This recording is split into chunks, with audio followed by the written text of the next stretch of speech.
Hello and welcome to our third adult forum on conversations about race. It's about time. Today we are joined by Greg Kirkwood, who you all know and love. And as I joked, I am here today representing all white females and all pastors. And Greg is representing all black men. Well, I will attempt to cover as many and as much variation of personalities that exist in the African American community as possible. But actually, Greg is here as Greg. Yes. And I am here as just me, Pastor Siri. But we were joking about that when we were talking about this because there is a tendency for especially white people when you see someone who is new, like the first female pastor that preaches does represent all female pastors psychologically, and her failure or success can affect how you see future pastors until you know more. And we were talking about how often that's exactly the position that black people can be in, is that they are accidentally not wanting to, having to represent an entire race of people. Yes, especially in different venues such as college, universities, seminaries, churches even, and many other work environments and workspaces in which an African American woman or an African American male find themselves relating to, in their own special way, other white co-workers that have not had any previous experience or social interactions with African Americans whatsoever. Right, and so if you have a positive or negative experience, or just the impression you get can very subconsciously be the way you think of everybody, or it's an exception. So you might work with the first person who's Asian that you've ever really worked with, and you might have thought of all Asians as this way, and he's not that way, and you're like, oh, well, he's different, but they're still all this way. So it takes a long time and a lot of relationship and a lot of conversation for us to subconsciously understand that every single person is different, and there are cultures and there are maybe certain like larger values that people can have, but Greg is Greg. Yes. Yes. And I would like to share with you my humble opinion as a child of God, and also I would like to share with you my opinion coming out of my experiences as an African American growing up in a racist environment, but also shaped and influenced by the power of the Holy Spirit and the fact that my personality is being that of an extrovert, but an extrovert that's full of care and concern about what's going on in our nation, in our world, in our society today. My own personal belief comes out of that of the fact that I love every human being I meet. I believe that. I've seen that. And I believe, all in all, brothers and sisters, in the end, love will have his, her, it, she, they, them, us, we way. Nice. So what Greg and I are here to talk about is white culture, what it is, and often the experience then of black people and people of color having to live in this white culture world. And this was new to me, and it's been in the reading I've been doing and videos I've watched, it makes total sense once it was named, but I had never thought of it before because that is the norm we're all taught. And if you're white, you fit easily into it.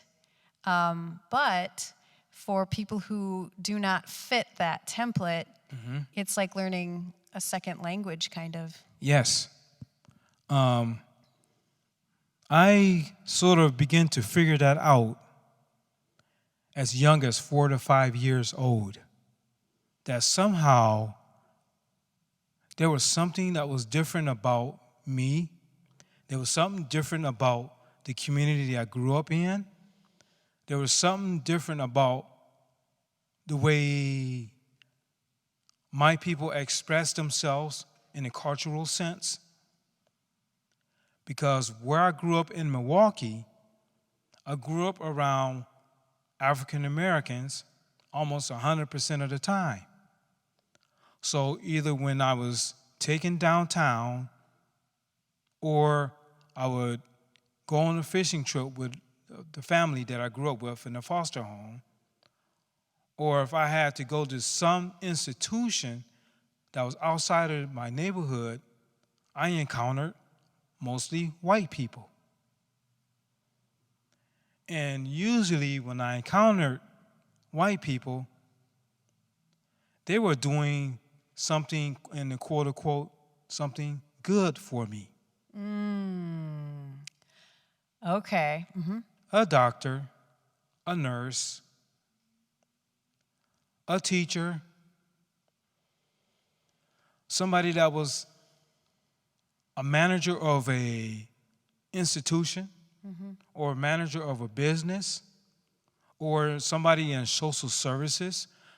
Like we would get these annual checkups, or these annual sort of like there would be like a social worker that would come from the state of Wisconsin, and they would come to inspect the foster home on a yearly basis. So there would be these social workers that would come in and do these inspections, and then they would also do these interviews, and they will always be white. And that's got to be a very interesting perspective when the reason I went, is because I was thinking of it slightly differently, in that a lot of times, subconsciously, white people are taught in church and in other places that we are here to help, and we're here to help the less fortunate, and so we see ourselves as the fixers, the helpers. And we go to places and we know best what they need, and we help them. That's what I was thinking. And it creates an incredibly uneven and arrogant relationship in which, as white people, we assume we have everything, all the resources, all the good ideas, and we are giving to other people what they need without even maybe asking what they need, and also never considering that they have something to teach us. And that is a relationship that has gone on. It's back to colonialism and everything, but the white savior attitude of we're here to help you. And so it's interesting how that can be the experience too of black people, is every time you see a white person, they're just trying to help you. Maybe it's not on a relational basis. I found it to be very true when it comes to the housing situation. We have these savior white people full of money that's able to swoop down from heaven and have money and resources and labor to all of a sudden build housing. Okay? They have very good intentions, but they swoop down, make decisions about how a parcel of land is going to be used, and they decide, okay, we have enough money and we have enough labor to build houses, which in and of itself, on the surface, seem very good. But, okay, we have this affordable housing project going up. We have these projects going up in African-American neighborhoods.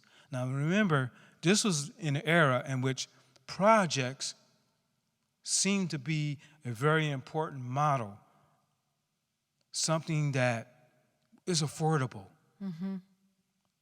But you know what projects did? They basically kept the troublemakers or the poor people in clusters. Yeah. So as a result, poor people were housed in these projects, in these, sometime in, like in Chicago, in the Cabrini Green projects. These were very tall buildings that stood 20, 30 stories high. In the case of Milwaukee, you didn't have the tall buildings, but you had clusters of modular apartments put together in rows, like maybe 5, 10, 20 apartments in a 2-story building-like structure that stretched out over maybe 20, 30, 40, 50 yards, and maybe the entire complex was maybe 2 or 3 football fields long. So we in the African American community, we call those housing projects. Yeah. So as a result, you have these projects going in, they quote unquote being affordable, but there was no input about how they look or how they were spaced or any floor plans or even space for any artwork or any type of input at all from my community or other communities of people of color. And then white people always wonder, why did they always get destroyed? Why did they always get, they always seem to have graffiti on them in certain places. Or they tend to not last for 10 or 20 years. Right. Or why did we have these tenants that, quote unquote, ran it down and didn't seem to care? There's no ownership. Exactly. There was no ownership. It was, you were renting space from the distant, powerful. Yeah. So to clarify a little bit more, white culture is sort of the underlying and subconscious set of values of how you operate in America. And this kind of comes from sort of European, Puritan collection of different ideas. And as I name some of the traits, I'm guessing you're going to go, yeah, absolutely, and also feel like positive, like these are good things. The first is efficiency and time over relationship, that there's a sense of urgency. And what that means is we value in white culture, being prompt, getting things done quickly. Our worship service is 45, 46 minutes, right? Depending on what church. We get it done. We do. And oftentimes that is prioritized over relationship. Yes. And that is, do you have a story about that? Oh, yes. Time and time again, when I worked for a furniture store in which I worked for 20 years,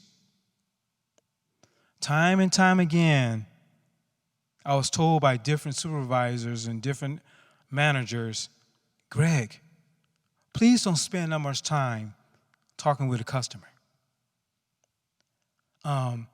Please realize our relationship with the customers is basically that of a business relationship. We need to carry on our jobs so efficiently that we need people to be coming and going out of the warehouse on average 5 minutes, 10 minutes. Make sure the customer is taken care of and go to the next customer. Don't develop any relationship with customers. No.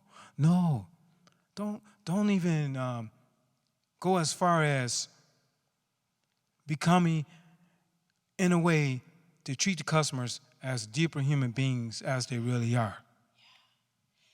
Which, as we're learning with capitalism, we value money over people. We value time over people. Time is money, all of those things. And those values, when they go to the extreme, are deeply unhealthy and deeply abusive. And we're seeing how that's playing out in so many ways, where the needs of the human, a relationship with a human being, spending time looking at a person is not valued. Right. Right. Yeah. And then you told me that in that story, you'd have really good customer reviews. Yes. Because they really liked being seen and heard and understood. But that isn't something that always gets into the white culture business model. Yes. Yeah. I go as far as when I step out of the door, when I would go to work in a warehouse setting, and I would greet customers and interact with customers, their needs became my need. Their situation became my situation. Because I pictured them as being my relatives, my family. How would I like for my relatives and my loved ones and my family to be treated as they go about doing their errands every day? Yeah, that's great. And that's how I saw every human being and every customer that stepped foot in the warehouse where I worked. Yeah. And that's why I treated them the way I felt they needed to be treated and wanted to be treated and valued, because I wanted them to come back. Sure. So similar to this, we talked about how churches can fall into some of these categories. And I think I'm going to link it in with the efficiency and time, as I mentioned. If you go to a typical white church, you know exactly how long the service will be. Some churches it's an hour, some churches it's 45 minutes, some churches it's an hour and 10. And you can literally feel the anxiety in the room when it's going longer, even if the reason it's going longer is a good thing. And then I think that a lot of times, especially in the ELCA, we wonder, we're the whitest denomination, period, 98% white. Right. And we're often very confused as to why Black people, people of color, do not want to stay.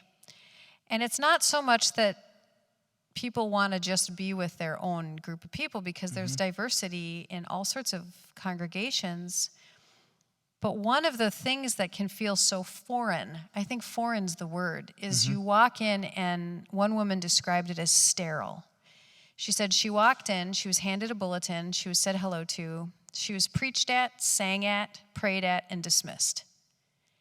And she was like, wow, this isn't church. And in contrast, when she went to a Black church, they weren't so much concerned about time. They were there to really together do something. Yes. Many a times, I've been to a contrast of churches in my life. When I was growing up in Milwaukee, we had a Lutheran church called Incarnation Lutheran Church, which is 2 blocks down the street.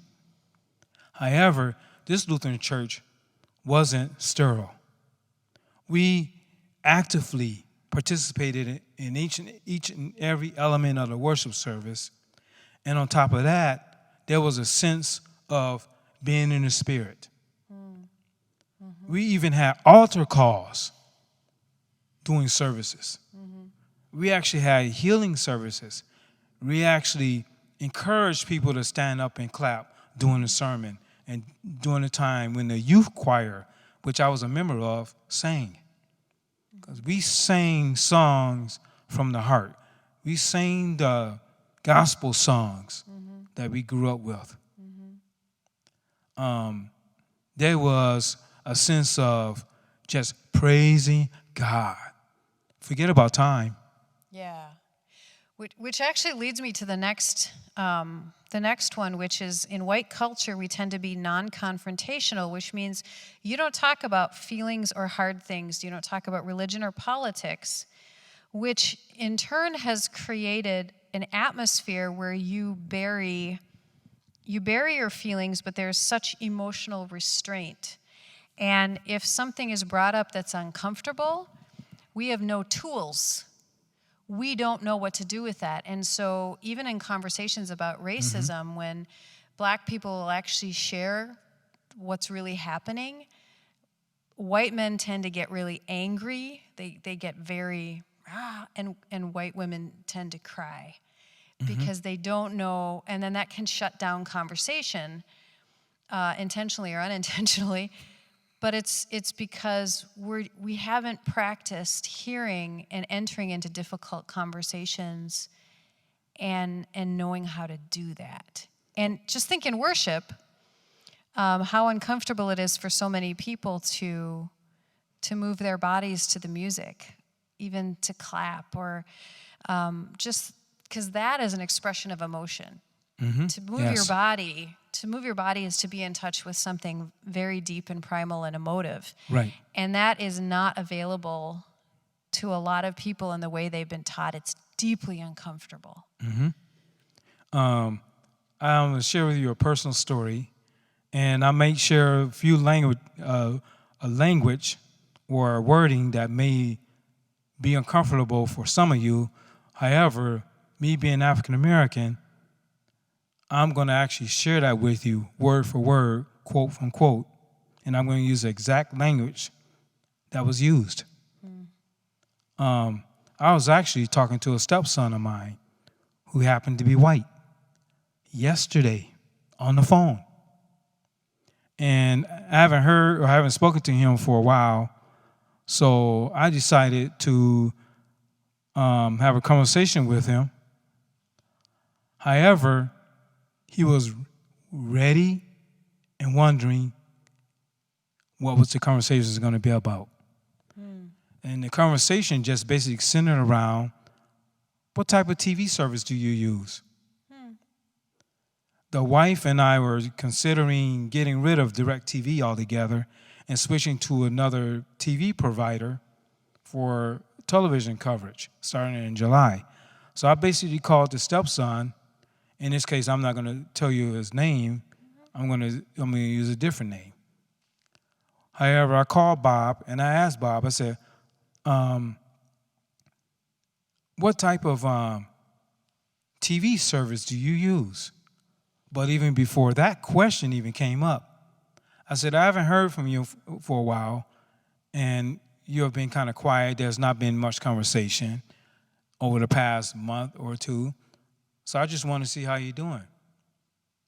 And basically, the first thing that came up to his mind was, Greg, are you going to talk to me about political shit? Or are we not going to talk about political shit? And I says, no, I'm not on this. My goal is not to talk to you about political shit. Maybe I'll talk to you about that later. But for now, I want to talk to you about what type of TV service do you use? So that was the gist of the conversation, was Interesting. the TV providers. Yeah. But there can be such a, if you don't have the tools of learning how to practice and talk about difficult things, it's very threatening to do that. Yes. Which leads to the next couple of ones. In white culture, there is a sense of status and power. We focus on status and power and competitiveness, and a sense that there is one right way to do things. And I just was recently thinking about this, that there's been a lot of talk about why women are not always being promoted to high positions, and how women have often felt they have to act like a man in order to make it in a man's world. And it was never named, but basically there is a man culture, and women have maybe a different way of doing things that are actually proving to be very useful and powerful. And when people let women lead as women lead, not as men lead, it opens up really, really good things. And in the same way, it can be what Black people might bring to leadership, may be a different way of leading that could really teach white people something. But initially, what we want is for you to do it our way. That's because we see that's the only way to do it. There's one way to do it. And then we'll often be competitive, and that can feel very strange if you're coming from a culture that's more collaborative. Right. So in school, for example, I'm sure that there's a lot of cases where you'll have white teachers who will create competitive environments for their students, or even when they see kids. I just read a story about a teacher who, a little girl would always jump up and run over while they were doing math, and she'd scold the girl, and the girl looked really upset. And finally, she figured out something else was going on, and she realized the little girl was trying to help someone who was really struggling. And she realized this little girl's cultural value was collaborativeness and helping others, and that was an expression of who she was too. And it really felt hurtful and confining for her to be sitting there while she knew that student was struggling. And so the teacher worked out a deal with her and said if she was helping, she could get up and move. And so that worked out really, really well.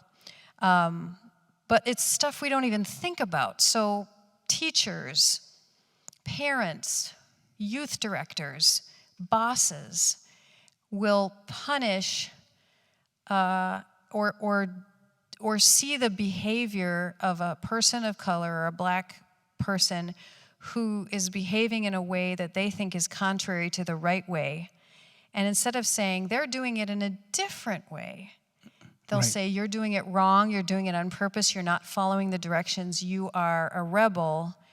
And so a vast majority of black kids end up in the principal's office or getting in trouble in other areas simply just because they're doing things and processing things in a way that makes more sense to them. Yes. I learned that growing up in the education setting, and as I went along in elementary school and middle school and then high school, I began to see why some kids always tend to get suspended or punished. And then I watched how teachers would spend more time with kids that seemed to be more interested in the material versus the kids that was not interested in the material, and how they sat toward the back of the class. Yeah. So the teacher didn't spend as much time with them unless they did something out of the ordinary and then they got in trouble. Mm-hmm. However, in other ways, the teachers didn't even spend time with them. They spend more time with the students that tend to have a better grasp of the material or seem to be more interested in the material, and they did not care about why students didn't grab the material. They just say, be interested, and if you're not interested, I'm not spending no time with you. I'll just give you this bad grade, and we'll just go on. Yeah, and so there can be a lot of kids who are convinced they're dumb. Yes. It's like one of those self-perpetuating things where the teacher's like, look, I'm explaining it, but you're not getting it. That must mean you're dumb. And the kid's like, yeah, she's explaining it, and I'm not getting it. That must mean that I'm dumb. Right. And rather than, I'm not explaining it in a way that makes sense to you. And so there's been a lot of internalized oppression and that has come in black people and being told that you are dumb, being told you're not fitting in, being told you're doing it wrong. That can just create a lot of frustration and anger. Yes. Yeah. And a lot of resentment. And the unfortunate thing is, if kids hear certain things repeated over and over and over, unfortunately, they start internalizing that stuff. Yes. The child's brain is in developmental stage at that time, and the child's brain begins to absorb different aspects of their environment, even if they don't even realize it. Mm-hmm. And every aspect of that environment begins to be absorbed and internalized. Mm-hmm. Is it positive or is it negative? Mm-hmm. Both things will get absorbed. Yeah. So it's important for kids to hear positive reinforcement about what they can do. Mm-hmm. Because that will give the kid confidence to grow and confidence to try new things and confidence to be in different environments and learn. Mm-hmm. Because as they learn, they say, okay, I'm smart. I can do this. I can have a positive impact on my environment and the human beings that live in it. Mm-hmm. Here's my contribution. Here are my ideals. This is how I feel that this subject can be taught. Mm-hmm. Here are some personalities and some figures that I think can trigger more learning in my environment. Yeah, and I just want to say that this doesn't mean every single white person is excelling at white culture and that every single black person or person of color is not failing. But you may actually have personal experience of how you struggled to fit in yourself yes. with this. But there is definitely a sense in our American culture that this is the way to do it. This is what's American, but it comes from white culture. So it also, this myth of the melting pot where everybody comes to America and we become one really just means that subconsciously we're trying to assimilate everybody into white culture. Yes. And the more white you're able to behave and the more you're able to get with that program, the more you'll succeed and be rewarded. Right. And if you're unable to, and emotional boys, LGBTQ, we do have even people who have a disability, they don't fit into what we have said is the way to succeed, and they can be very frustrated and are not rewarded by the system. Yes. But yeah, oftentimes then black people have to learn white culture and in order to succeed. Yes. I encountered that transition zone between the time I went from middle school to high school. My middle school, Parkman Middle, was mostly all African American. And then when I went to the high school, it was totally opposite. It was mostly white. And many a times I found myself being one of the 2 or 3 African Americans in the class, or sometimes being the only African Americans in the class. Then all of a sudden I had to make this huge transition from being one of the smartest students come out of the middle school to being a 3.2 grade point average, being one of the, I wouldn't say one of many kids that had that grade point average going into the high school, because my high school was a high school for the college bound. So even the grading skills were different and much more stringent. So going from almost all African-American middle school to almost all white high school was huge cultural transition for me. And it took me a good 2 years to make the transition to the point that I was able to maintain my grades on a B level at least on a consistent basis. Mm-hmm. By the time when I started high school, I started out with a 1.7, 2.2 grade point average.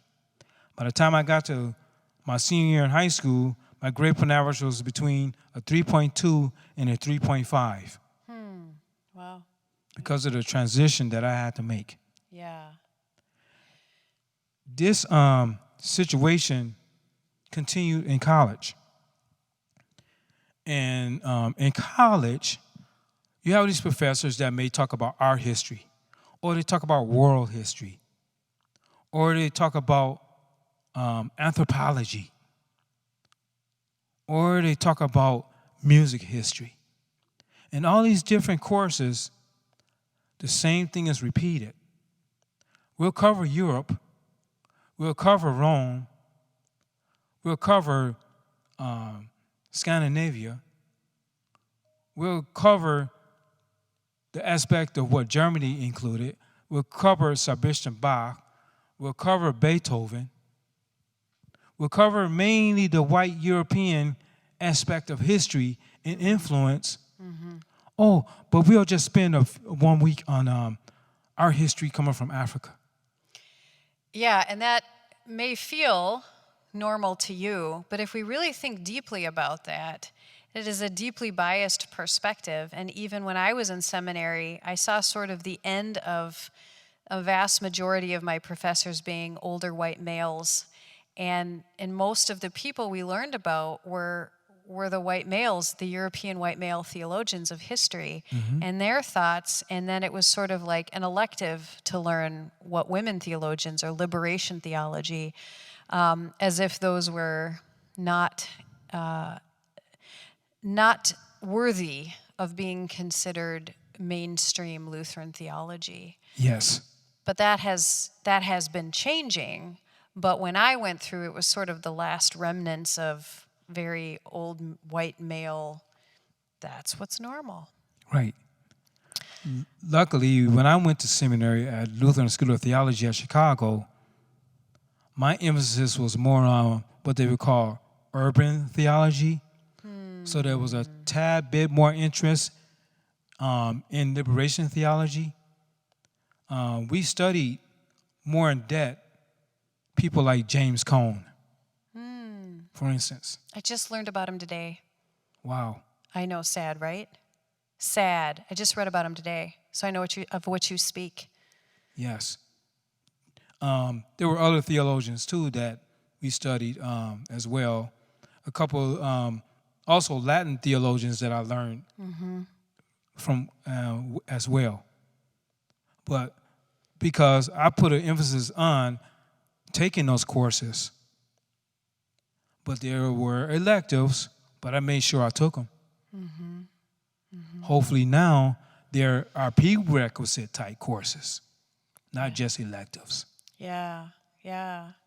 So one other piece I want to add in there of just things that we miss as white people that we just don't think about because in America the culture is set up for us, and it's a lot easier for us to succeed. And if you can go with the program, I got like straight A's all the way through school, and I think it is partially to do with the fact that I'm smart, but also school was easy for me. It was completely and utterly set up for a way my brain got.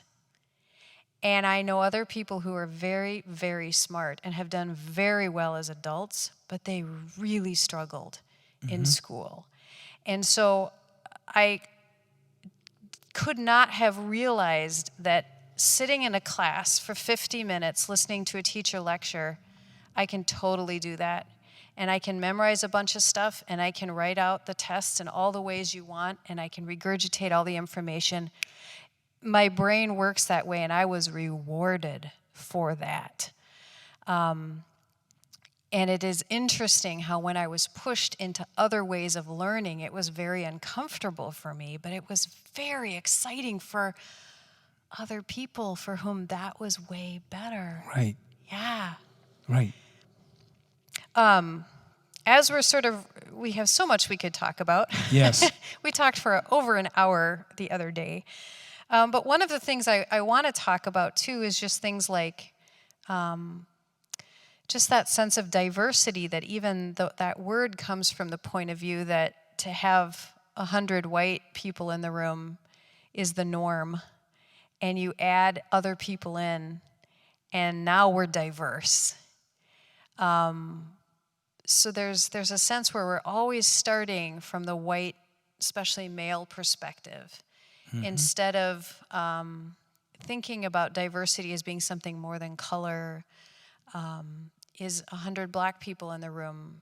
Is that, and one white person walks in now? Are they diverse? Like it's an interesting thing for us to think about, and oftentimes. Besides the cultural of being the only person walking into a situation that's a very, very different, where you're the minority in the room, we've often stopped with getting your token Hispanic person and your token black person. And we're like, look, Right. Now we are diverse without giving ownership, bringing that person to the table to make decisions, really thinking about relationships and thinking about the whole system shifting to include them. And I think that's one of the things we've struggled with at church is we often, in our Lutheran, white, European, Scandinavian tradition, sort of will let anyone can come in, all are welcome. but we're still going to do things in this culture and tradition, and you have to fit into our culture. Exactly. We're not going to widen things out to include other people. So our Jesuses will still look like they're from Norway, and we're still going to sing the German hymns, and we're still going to do this, and you can take it or leave it. And that's just something I'd never thought about it that way before. Oh, my goodness gracious. Yeah. I've been in so many situations like that. So many. And there were times in which I actually felt like just basically leaving. Yeah. I mean, I'd never thought about how uncomfortable it must be at times for you to be at atonement.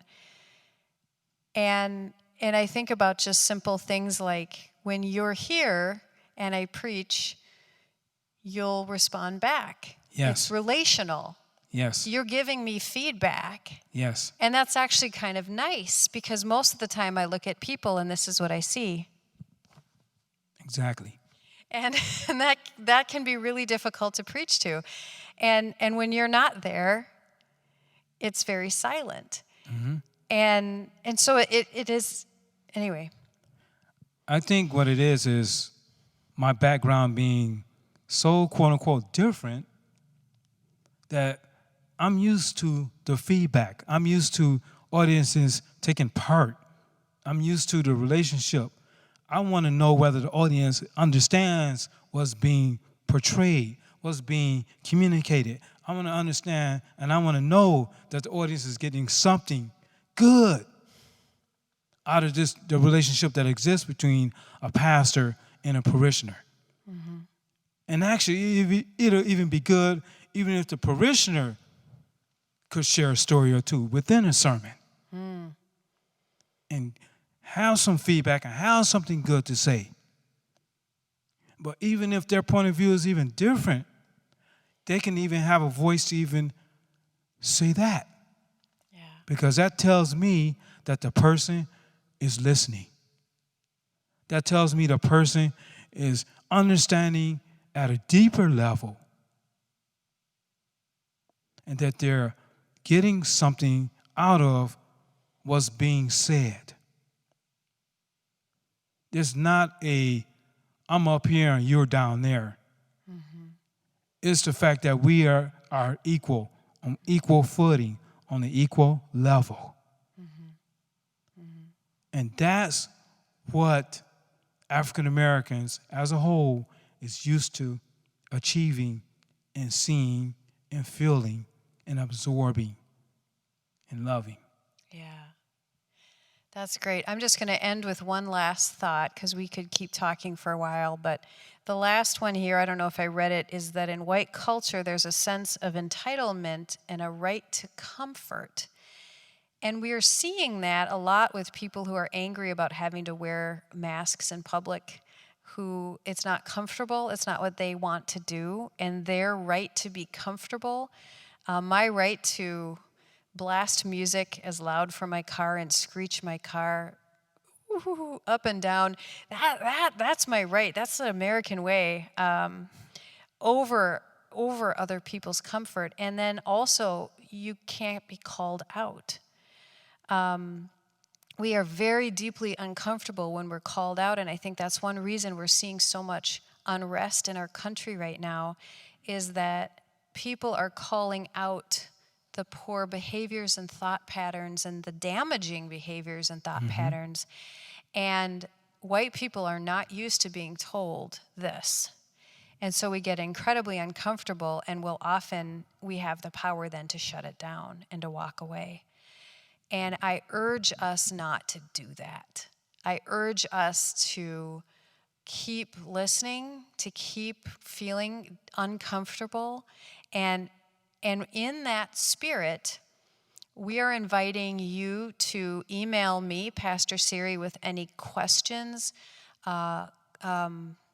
courageous comments or ideas. We're not going to say who asked these questions, but don't be afraid to say something you think might sound dumb or ignorant, because my goodness, I know I've said dumb and ignorant things when it comes to race, but we're going to do our best. So send those in, and we will develop that into a kind of a Q&A for a future adult forum.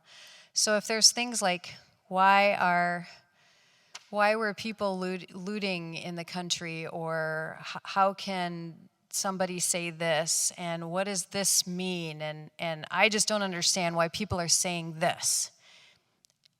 Send those in, because we need to stay in that uncomfortable zone together courageously to move forward so that we can get into a new place together.